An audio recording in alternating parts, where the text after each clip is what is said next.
Hi hello friends, welcome back to my channel. ನಾನು ನಿಮ್ಮ Pramila. Friends, ಇವತ್ತು ನಾನು ಕರಿ ಹಿಂಡಿ ಮಾಡೋದು ಹೇಗೆ ಅಂತ ಹೇಳಿ ತೋರಿಸ್ಕೊಡ್ತಾ ಇದ್ದೇನೆ. ಹಾಗಾದರೆ ನೋಡೋಣ ಬನ್ನಿ. ಇದನ್ನು ಒನ್ಸ್ ಮಾಡಿಟ್ಕೊಂಡ್ರೆ 3 ಮಂತ್ವರೆಗೂ ಯೂಸ್ ಮಾಡ್ಬೋದು. ಇದನ್ನು ರೊಟ್ಟಿ, ಚಪಾತಿ, ದೋಸೆ, ಹಾಗೆ ಇಡ್ಲಿ, ಕಡುಬು, ಅನ್ನಕ್ಕೂ ಸಹ ಸೈಡ್ಸ್ ಆಗಿ ಯೂಸ್ ಮಾಡ್ಬೋದು. ತುಂಬ ಚೆನ್ನಾಗಿರುತ್ತೆ.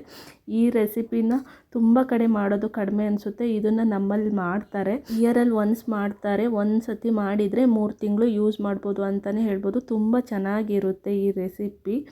ಈ ರೆಸಿಪಿನ ಈ ಸೀಸನ್ನಲ್ಲೇ ಮಾಡೋದು ನಮ್ಮ ಕಡೆ. ಹಾಗಾದರೆ ನೋಡೋಣ ಬನ್ನಿ ಏನೆಲ್ಲ ಬೇಕು ಈ ರೆಸಿಪಿಗೆ ಅಂತ ಹೇಳಿ.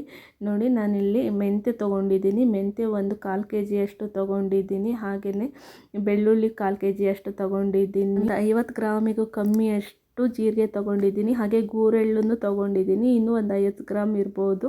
ಹಾಗೆಯೇ ನಾನಿಲ್ಲಿ ಶುಂಠಿ ತೊಗೊಂಡಿದ್ದೀನಿ. ಶುಂಠಿ ನೋಡಿ ನಾನು ತೊಗೊಂಡಿದ್ದೀನಲ್ಲ ಅಷ್ಟು ಹದದಲ್ಲಿ ತೊಗೊಂಡ್ರೆ ಆಗುತ್ತೆ. ಹಾಗೆಯೇ ರುಚಿಗೆ ತಕ್ಕಷ್ಟು ಉಪ್ಪನ್ನ ತೊಗೊಂಡಿದ್ದೀನಿ. ಇದೆಲ್ಲನೂ ಇಂಪಾರ್ಟೆಂಟ್ ಇಂಗ್ರೀಡಿಯೆಂಟ್ ಅಂತಲೇ ಹೇಳ್ಬೋದು. ಇದು ಒಂದು ಮಿಸ್ ಆದ್ರೂ ಟೇಸ್ಟು ಚೆನ್ನಾಗಿರಲ್ಲ ಅಂತಲೇ ಹೇಳ್ಬೋದು. ಹಾಗೆಯೇ ಇದಕ್ಕೆ ತುಂಬ ಇಂಪಾರ್ಟೆಂಟ್ ಅಂತ ಅಂದರೆ ಮೆಣಸಿನ್ಕಾಯಿನೇ. ನಾವಿಲ್ಲಿ ಹಸಿ ಮೆಣಸಿನ್ಕಾಯಿನೂ ತೊಗೋಬೋದು. ಹಸಿ ಮೆಣಸಿನ್ಕಾಯಿ ಅಂದರೆ ಹಣ್ಣಾಗಿರ್ತಾವಲ್ಲ ಆ ಥರ ಮೆಣಸಿನ್ಕಾಯಿ, ಹಣ್ಣಾಗಿ ಹಸಿಯಾಗಿರ್ತಾವಲ್ಲ ಆ ಥರ ಮೆಣಸಿನ್ಕಾಯಿ ತೊಗೋಬೋದು. ಇಲ್ಲ ಒಂದು ಸ್ವಲ್ಪ ದಾರೆ ಥರ ಇರ್ತವೆ, ಫುಲ್ ಹಣ್ಣಾಗಿರಲ್ವಲ್ಲ ಆ ಥರ ಮೆಣಸಿನ್ಕಾಯಿನೂ ನಾವಿಲ್ಲಿ ತೊಗೋಬೋದು. ನೋಡಿ, ಈ ಥರ ಮೆಣಸಿನ್ಕಾಯಿ ತೊಗೊಂಡ್ರೆ ತುಂಬ ಚೆನ್ನಾಗಿ ಬರುತ್ತೆ.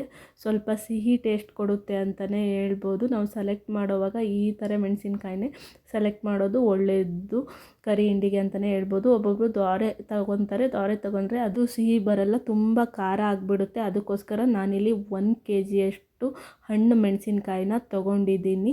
ಈ ಥರ ಉದ್ದ ಹಣ್ಣು ಮೆಣಸಿನ್ಕಾಯಿ ತೊಗೊಂಡ್ರೆ ತುಂಬ ಚೆನ್ನಾಗಿ ಬರುತ್ತೆ ಕರಿ ಹಿಂಡಿ. ಹಣ್ಣು ಮೆಣಸಿನ್ಕಾಯಿ ತೊಗೊಂಡ್ರೆ ಸಿಹಿ ಟೇಸ್ಟ್ ಕೊಡುತ್ತೆ. ಆಮೇಲೆ ಒಂದು ಮಿಕ್ಸಿ ಜಾರನ್ನ ತೊಗೊಂಡಿದ್ದೀನಿ. ಮಿಕ್ಸಿ ಜಾರು ಯಾವ ಸೈಜಿಂದಾದರೂ ತೊಗೋಬೋದು. ನೋಡಿ, ಮಿಕ್ಸಿ ಜಾರ್ಗೆ ನಾನಿಲ್ಲಿ ಮೆಣಸಿನ್ಕಾಯಿನ ಹಾಕ್ಕೊತಾ ಇದ್ದೀನಿ. ಇದು ಉದ್ದ ಮೆಣಸಿನ್ಕಾಯಿ ಆಗಿರೋದ್ರಿಂದ ಕಟ್ ಮಾಡಿಬಿಟ್ಟು ಹಾಕ್ಕೊತಾ ಇದ್ದೇನೆ. ಇಲ್ಲ ಅಂತ ಅಂದರೆ ಅದು ಫುಲ್ಲು ನುಣ್ಣಗಾಗಲ್ಲ, ಅದಕ್ಕೋಸ್ಕರ. ಆಮೇಲೆ ಗೂರೆಳ್ಳನ್ನ ಹಾಕ್ಕೊತಾ ಇದ್ದೇನೆ. ಆಮೇಲೆ ನಾನಿಲ್ಲಿ ಬೆಳ್ಳುಳ್ಳಿನ ಹಾಕ್ಕೊತಾ ಇದ್ದೇನೆ. ಇದು ಒಂದೇ ಸರಿನೇ ಗ್ರೈಂಡ್ ಮಾಡೋಕ್ಕಾಗಲ್ಲ, ಸ್ವಲ್ಪ ಹಾಕ್ಕೊಂಡು ನಾವಿಲ್ಲಿ ಗ್ರೈಂಡ್ ಮಾಡಬೇಕಾಗುತ್ತೆ. ಆಮೇಲೆ ಜಿಂಜರ್ನ ಕಟ್ ಮಾಡಿಬಿಟ್ಟು ಹಾಕ್ಕೊತಾ ಇದ್ದೇನೆ. ಆಮೇಲೆ ನಾನಿಲ್ಲಿ ಜೀರಿಗೆನ ಹಾಕ್ಕೊತಾ ಇದ್ದೇನೆ. ನಾನಿಲ್ಲಿ 1 kg ಅಷ್ಟು ಮೆಣಸಿನ್ಕಾಯಿ ತೊಗೊಂಡಿರೋದ್ರಿಂದ ಸ್ವಲ್ಪ ಇಂಗ್ರೀಡಿಯೆಂಟ್ನ ಒಂದು 4-5 ಟೈಮ್ಸ್ ಹಾಕಿ ನಾನಿಲ್ಲಿ ಗ್ರೈಂಡ್ ಮಾಡಬೇಕಾಗುತ್ತೆ. ಒಂದೇ ಸರಿಗೆ ಅಷ್ಟೂ ಹಾಕೋಕ್ಕಾಗೋದಿಲ್ಲ. ನಮ್ಮ ಸೈಡಲ್ಲೆಲ್ಲ ಒಬ್ಬೊಬ್ಬರು ತುಂಬ ಅಂದರೆ 4 kg 5 kg ಎಲ್ಲ ಮಾಡ್ತಾರೆ. ನೋಡಿ, ನಾನಿಲ್ಲಿ ಉಪ್ಪು ಹಾಕ್ಕೊಂಡು ಸ್ವಲ್ಪ ನೀರು ಹಾಕ್ಕೊಂಡು ನಾನಿಲ್ಲಿ ರುಬ್ಕೊತಾ ಇದ್ದೇನೆ. ರುಬ್ಬೋದು ತರಿಯಾಗಿ ರುಬ್ಕೋಬೇಕು, ತುಂಬ ನುಣ್ಣಗೆ ರುಬ್ಕೋಬಾರ್ದು. ನುಣ್ಣಗೆ ರುಬ್ಬಿದರೆ ಕರಿ ಹಿಂಡಿ ಚೆನ್ನಾಗಾಗಲ್ಲ. ಕರಿ ಹಿಂಡಿ ಅಂತ ಅಂದ್ರೇ ಅದು ಒಂದು ಸ್ವಲ್ಪ ತರಿಯಾಗಿರಬೇಕು. ನೋಡಿ, ತುಂಬ ನುಣ್ಣಗಾಗಬಾರ್ದು. ತುಂಬ ನುಣ್ಣಗಾದರೆ ಅದು ಸರಿ ಇರಲ್ಲ. ಕರಿ ಹಿಂಡಿ ಅಂತ ಅಂದ್ರೇ ಒಂದು ಸ್ವಲ್ಪ ತರಿಯಾಗಿರಬೇಕು. ನೋಡಿ, ಇಷ್ಟು ತರಿಯಾಗಿದ್ರೂ ನಡೆಯುತ್ತೆ. ನೋಡಿ, ಈ ಥರ ತರಿಯಾಗಿರಬೇಕು. ಈ ಥರ ತರಿಯಾಗಿದ್ದರೆ ತುಂಬ ಅಂದರೆ ತುಂಬ ಚೆನ್ನಾಗಿರುತ್ತೆ ಕರಿ ಹಿಂಡಿ. ಇದು ರುಚಿ ತಿಂದವರಿಗೆ ಗೊತ್ತು ಅಂತಲೇ ಹೇಳ್ಬೋದು. ನೋಡಿ, ಈ ಥರ ತರಿಯಾಗಿದ್ದರೆ ಸಾಕಾಗುತ್ತೆ. ನಾನು 1 kg ತೊಗೊಂಡಿರೋದ್ರಿಂದ ಒಂದು 4-5 ಟೈಮ್ಸು ನಾನಿಲ್ಲಿ ಗ್ರೈಂಡ್ ಮಾಡ್ಕೊತಾ ಇದ್ದೇನೆ. ಸ್ವಲ್ಪ ತರಿ ಆದಮೇಲೆ ನಾನಿಲ್ಲಿ ಮೆಂತ್ಯನ ಹಾಕ್ಕೊತಾ ಇದ್ದೇನೆ. ಮೆಂತ್ಯ ಮೊದಲಿಗೆ ಹಾಕ್ಕೊಂಡು ಮೆಣಸಿನ್ಕಾಯಿ ಜೊತೆಗೆ ನಾವಿಲ್ಲಿ ರುಬ್ಬಾರ್ದು. ರುಬ್ಬಾದಮೇಲೆ ನಾವಿಲ್ಲಿ ಮೆಂತ್ಯನ ಹಾಕ್ಕೊಂಡು ಒಂದು ರೌಂಡು ತಿರುಗಿಸ್ಬೇಕು. ಮೆಂತ್ಯನ ಡೈರೆಕ್ಟಾಗಿ ಆ್ಯಡ್ ಮಾಡ್ಬೋದು, ಇಲ್ಲ ನೆನೆಸ್ಬಿಟ್ಟು ಆ್ಯಡ್ ಮಾಡ್ಬೋದು. ಮೆಂತ್ಯನ ಹಾಕೋದು ನಮ್ಮ ಮೇಲೆ ಡಿಪೆಂಡು. ಈ ಥರ ಹದದಲ್ಲಿ ನೋಡಿ, ಈ ಥರ ತುರಿಯಾಗಿ ಬರಬೇಕು. ಈ ಥರ ತುರಿಯಾಗಿ ಬಂದರೆ ಕರಿ ಹಿಂಡಿ ರೆಡಿಯಾಗಿದೆ ಅಂತ ಹೇಳಿ ಅರ್ಥ. ಇದಕ್ಕೆ ಸ್ವಲ್ಪ ನೀರು ಬೇಕು ಅಂದರೂ ನೀರು ಮಿಕ್ಸ್ ಮಾಡಿಕೊಂಡು ರುಚಿಗೆ ತಕ್ಕಷ್ಟು ಉಪ್ಪು ಹಾಕ್ಕೊಂಡು ಕಲಿಸ್ಕೋಬೋದು. ಈ ಥರ ಹದದಲ್ಲಿದ್ದರೆ 2-3 ತಿಂಗಳು ಆರಾಮಾಗಿ ನಾವು ಸ್ಟೋರ್ ಮಾಡ್ಬೋದು. ಫ್ರಿಜ್ಜಲ್ಲೆಲ್ಲ ಆಚೆ ಇಟ್ಟೆ ಸ್ಟೋರ್ ಮಾಡ್ಬೋದು. ಇದನ್ನು ಫ್ರಿಜ್ಜಲ್ಲಿ ಇಡೋಕ್ಕೆ ಹೋಗಬಾರ್ದು. ಕರಿ ಹಿಂಡಿನ ಆಚೆನೇ ಇರಬೇಕು. ಇದು ಸ್ವಲ್ಪ ಹುಳಿ ಬರಬೇಕು. ಹುಳಿ ಬಂದ್ರೇ ಕರಿ ಹಿಂಡಿ ತುಂಬ ಟೇಸ್ಟಿಯಾಗಿ ತುಂಬ ಚೆನ್ನಾಗಿರುತ್ತೆ ತಿನ್ನೋದಕ್ಕೆ. ನಮ್ಮಲ್ಲೆಲ್ಲ ವರ್ಷಕ್ಕೆ ಒಂದ್ಸಂತೂ ಮಾಡೇ ಮಾಡ್ತಾರೆ.